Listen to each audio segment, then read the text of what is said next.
24 horas le informábamos de las fechas para el regreso y el fin de este curso, de este atípico curso escolar.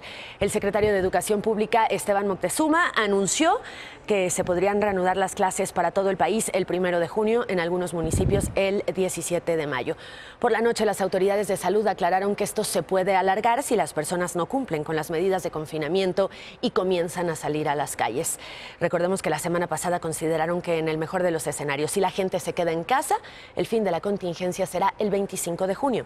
El secretario de Educación Pública, Esteban Moctezuma, antes de eso, concedió una entrevista exclusiva a Despierta. Aseguró que el ciclo escolar se va a salvar, no importa si los niños regresan o no a clases. De verdad, como se ve la curva con la información que los especialistas y los médicos dan, ¿se podrá regresar a clases el 1 de junio?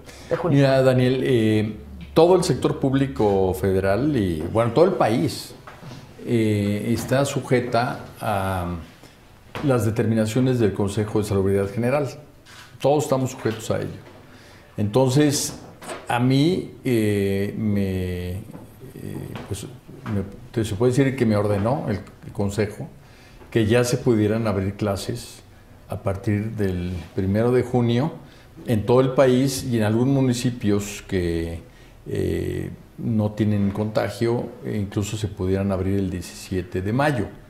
Esas determinaciones son de un poder casi del tamaño, llamémoslo así, de la Cámara de Diputados. El Consejo de Salubridad General realmente adopta en una epidemia, en una crisis de salud, ese nivel de responsabilidad y de mandato, que obviamente es junto con el señor Presidente de la República. Entonces, esta determinación no es de la Secretaría de Educación Pública, sino que acatamos lo que nos está diciendo el Consejo.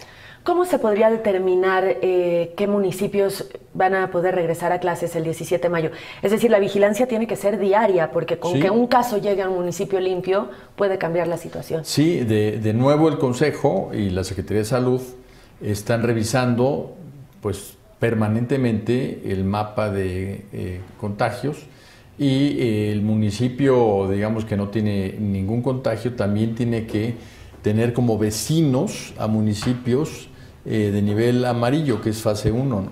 Entonces, si uno de esos municipios pasa a rojo, entonces ya no es candidato a regresar. Y esa determinación, hoy mismo le pregunté yo al subsecretario López-Gatell cuándo se le iba a comunicar a los municipios y a los señores gobernadores y a la gobernadora la fecha, y me dijo que sería en días previos, una semana, algo así, a que se pudiera hacer, porque el monitoreo es permanente, y si cubren esos requisitos, entonces es cuando ellos van a determinar si se abren no solo a la escuela, sino también a la vida productiva. Ha generado mucha confusión, incluso para padres de familia, preocupación, que si el secretario López-Gatell ha dicho que la primera quincena de mayo sería el pico de contagios, como le llaman los epidemiólogos, y que seguramente continuaría así descendente, pero con casos masivos en fase 3 hasta principios de junio, que las clases se reanudaran en ese momento. ¿Qué es lo que sucedería ahí? ¿Por qué, sabiendo que estamos en una fase 3, que significa mayormente contagios masivos, los chavos, los niños podrían regresar a clases? Precisamente odio esa respuesta en el sentido doble. Por una parte regional, y por otra parte que cuando la curva baja llega a un momento de mitigación, que es la fase 1. Y entonces cuando estábamos en fase 1 había clases. Entonces, si regresamos a fase 1, aunque todavía existiesen algunos contagios, sigue habiendo entonces posibilidades de restablecer las fases con una política de mitigación. Y también yo le pedí que nos juntáramos para tener un protocolo de reingreso a clases, que tuviéramos también pues todo tipo de higiene escolar y de filtros para entrar a la escuela. Entonces, todo esto lo tenemos que hacer en coordinación con ellos, para que así se dé. Ahora, ya que hablaba de la fase 1, muchas escuelas privadas, en su mayoría, tomaron la decisión de suspender las clases antes de lo que el subsecretario mismo, López-Gatell, había pedido, que era el 23 de marzo, si no mal recuerdo. ¿Las escuelas privadas podrían decir que ellas no regresan a clases el día que usted lo determina, el día que usted...? Las escuelas privadas tienen diversos regímenes de afiliación y de reconocimiento oficial de validez de estudios. Si están incorporados a la SEP, el calendario escolar les aplica como si fueran una escuela pública y tienen que cumplirlo. Es un ciclo escolar ciertamente atípico, es un ciclo escolar que quedará pues en los libros de historia, literalmente. ¿Qué sucederá con el nivel académico? ¿Qué sucederá con las cosas que los chicos no aprendieron? Porque si bien es cierto que ayer lunes iniciaron las clases en línea o las clases por la televisión educativa, pues no es lo mismo que estar en el aula, en muchos casos no es lo mismo. ¿Qué va a suceder con el nivel educativo de los niños? Sobre todo en niveles muy importantes como la comprensión lectora, aprender a escribir, las matemáticas básicas, etcétera. Pues el principal tema precisamente es que las niñas y los niños continúen aprendiendo en casa. Lo que estamos haciendo es un reforzamiento de lo que les correspondía estudiar, que son los libros de texto gratuito y todos sus, digamos, aprendizajes esperados, y cuando regresemos a clase eso se va a repasar por parte de las maestras y los maestros y se va a valorar cada niño para saber qué rezago tiene. Hablaba usted hoy en la mañana de la carpeta de experiencias. Así es. ¿Qué quiere decir eso? Eso quiere decir que para tener una evidencia del trabajo de las niñas y de los niños, les estamos pidiendo que después de cada programa contesten una serie de preguntas que ahí mismo se elevan, que las contesten y abran una carpeta de experiencias, un folder, lo que quieran, y ahí vayan metiendo, llamémoslo así, todas sus tareas, pero que además utilicen esa carpeta de experiencias para expresarse. Decía usted que 10 de cada 10 niños tienen los libros de texto. Todos lo tienen, sí. Y 9 de cada 10 tienen una tele en la que podrían estar recibiendo esta educación. Es muy pronto para evaluar lo que inició ayer, pero ¿qué resultados tuvieron? Me imagino que de medición alguna. Pues el problema que tenemos es que, sobre todo en línea, el éxito es un problema porque hay una presión tan fuerte sobre nuestros servidores que a veces tenemos problemas y se nos caen y los volvemos a parar, etcétera, porque todo esto, Daniel, pues lo hicimos en días. Ha sido un esfuerzo enorme realmente de la Secretaría. ¿Quién y cómo está explicándoles a los niños, más allá de los padres y de la familia, lo que está ocurriendo? ¿En el plan de televisión por televisión y en línea incluye algo de esto, sobre todo para niños de cierta edad que no entienden por qué están encerrados en su casa sin ver a los abuelos, sin ver a los compañeros, sin ver a las maestras?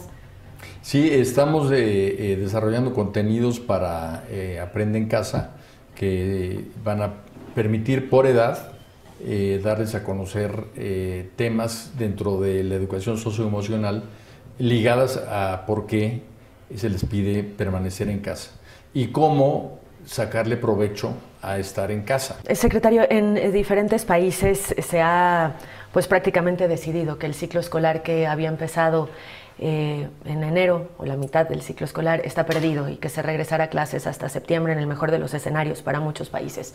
En México no existe esta posibilidad, no existe la posibilidad de perder el ciclo escolar 2019-2020. No, no existe. Nadie puede adivinar qué va a pasar con la epidemia. Nosotros acatamos la instrucción de anunciar que el 1 de junio se regresa. Entonces, si pensamos qué pasa si no lo hace la población, si no se disciplina, si no atiende las recomendaciones de salud, entonces nosotros hemos visto diferentes posibilidades. En el caso de que la curva no se lograra achatar, todos deseamos que no sea así y que la recomendación del Consejo de Salubridad sea no volver a clases ni para algunos municipios el 17 de mayo ni para el resto del país el 1 de junio, lo que usted está diciendo es que el curso o el ciclo no se perdería, es decir, los niños pues con las 3/4 partes que ya llevaban, más la educación en línea y por televisión, podrían pues aprobar o podrían pasar al siguiente grado. Digamos que el curso estaría en un momento dado cubierto en alrededor del 80-85%, ¿no? Entonces, no tendría por qué clausurarse estando tan avanzado. Esta pregunta se la tengo que hacer porque tras la conferencia mañanera de hoy yo puse un tuit en el que ponía las fechas que usted informó hoy, es decir, 17 de mayo para algunos municipios, 1 de junio para el resto del país para regresar a clases, y muchísimas personas me contestaron que ellos no iban a mandar a sus hijos, que estaban en riesgo, que era muy pronto. ¿Habría consecuencias para los chicos que no regresen a clases por decisión de la familia, o para las escuelas, los colegios privados que decidieran, como lo hicieron en la fase 1, no abrir y no regresar a clases? Bueno, nosotros estamos respondiendo a la autoridad de salud, que además pues son especialistas que han tenido, y así lo han demostrado, la salud de las personas como prioridad. Entonces, en el momento que ellos digan que se tiene que regresar a clases, nosotros acatamos esa consideración, esa instrucción, y todo aquel que esté afiliado a la SEP tiene que cumplirla. Ahora, si una familia decide no hacerlo, pues parte de las libertades de nuestro país es que lo haga. Le tengo dos últimas preguntas. En términos de evaluación, ¿se harán exámenes, se harán tareas, se harán trabajos? ¿Cómo se determinará si un niño está preparado para pasar al siguiente grado? La evaluación va a ser una evaluación de aprendizaje, una evaluación de los aprendizajes esperados, pero le vamos a sumar de experiencias. Y una cosa que estamos viendo, esto va a ser primicia para ti, pero no está todavía decidido, es que en muchos casos el maestro o la maestra de un año pueda pasar con todo el grupo al siguiente año. Le decía que justo le iba a preguntar sobre el siguiente ciclo escolar. ¿Se tendrá que replantear tal vez el programa para evaluar qué tan bien o qué tan mal llegan los niños con este curso atípico? No importa si se regresa a clases o si se termina el curso de forma remota. No sé si haya lo de la continuidad de los maestros, pero ¿hay algún otro plan que se tenga para el siguiente ciclo? En el próximo ciclo escolar sí vamos a solicitarle a las maestras y los maestros que utilicen la primera semana para ver qué rezagos tienen los niños y en dónde aplicarse más en términos de los aprendizajes fundamentales.